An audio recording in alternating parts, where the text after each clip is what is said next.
Today I'd like to talk about the difference between an excuse and a reason. Thinking about behavior, something you do or something you say, and the way to kind of process that, and the difference between an excuse and a reason. It's a really important distinction. It's one that I talk about with my clients all the time, and I think it'll be helpful for you. So let's work through an example of this. So we'll say the example is a husband comes home.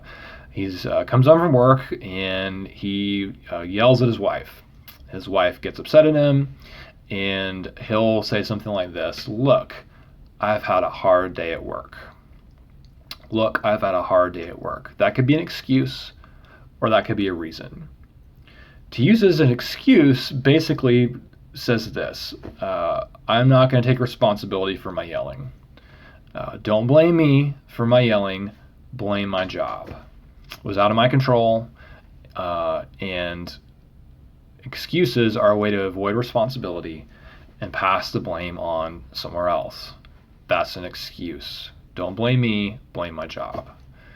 A reason would go something like this: "Look, honey, I'm sorry I yelled at you. I was out of line. I shouldn't have done that. There's no excuse for it. I'm really sorry. I had a really tough day at work today. Let me tell you about it." That's a reason.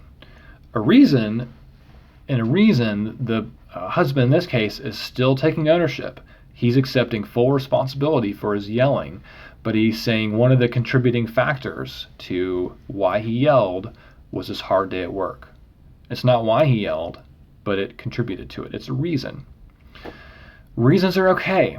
The reality is, if we have a hard day at work or school or at home or wherever you are, and you feel physically and emotionally drained, then you're not at your best, and the chances are that you're going to say or do something that's going to be hurtful go way up. So it's okay to have reasons. Reasons are okay. Excuses rarely are. The bottom line is we are still responsible for our actions. If you've had a hard day at work or not, you still are responsible for the things you say and the things you do. There's really no room for excuses in most cases. In fact, excuses are very dangerous. So think about this from the husband's perspective. If he's using work as an excuse, what's he saying? I'm powerless over this situation. I'm a victim here. Don't blame me, blame my job. It's not my fault. So the husband doesn't have an anger problem. The husband doesn't have a problem at all. His problem is his job. If he believes that if he's using that as an excuse, that's what he's thinking. And that's a situation where there's really no hope of change, because the husband doesn't think he needs to change. There's nothing he needs to work on because he's fine. It's his job. Do you see how toxic that will be for the husband to believe that, and how that could really trap him in so many ways? Really toxic, but also toxic for the relationship. So when the husband uses work as an excuse, what does that communicate to his spouse? Well, could communicate that he's not taking this very seriously.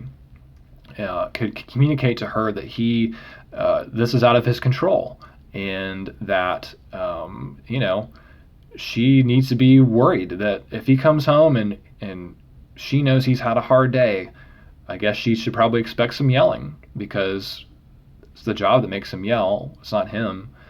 It's a good way to build distance in your relationship, a good way to build resentment towards the husband, but also for the wife to be resentful towards the husband's job.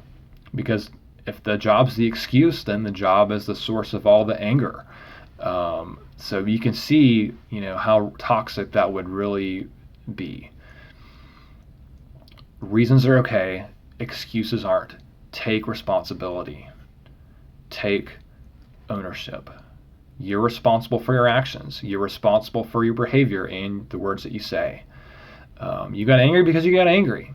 And maybe there's deeper things going on, but the job is not the issue. There's rarely an excuse in that kind of situation. The husband's got to understand that, and got to take ownership for his yelling.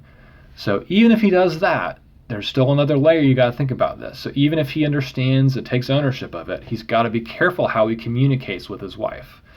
So if he says if they're having this conversation afterwards and he brings up his hard day at work, Like if that's the first thing out of his mouth, or that happens early on in the conversation, what is that communicating to his wife? To her, that's going to sound like an excuse. He may not intend it to be that way, but it's going to sound like an excuse. So if the husband wants to bring up that reason, it needs to happen much later in the conversation, after he's already taken ownership, after he's already said he's sorry. Then he can bring up the reason. Hey, I had a hard day at work today.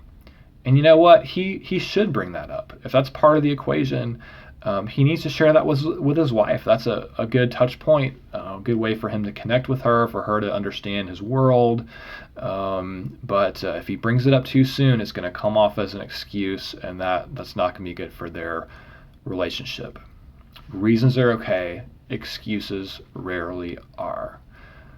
Hope that was helpful. Again, this is something that's very practical and something I bring up probably several times a week with my clients. So again, hope that was helpful to you. Be sure to subscribe to the channel to stay updated on the content. And out for now, and we'll see y'all next time.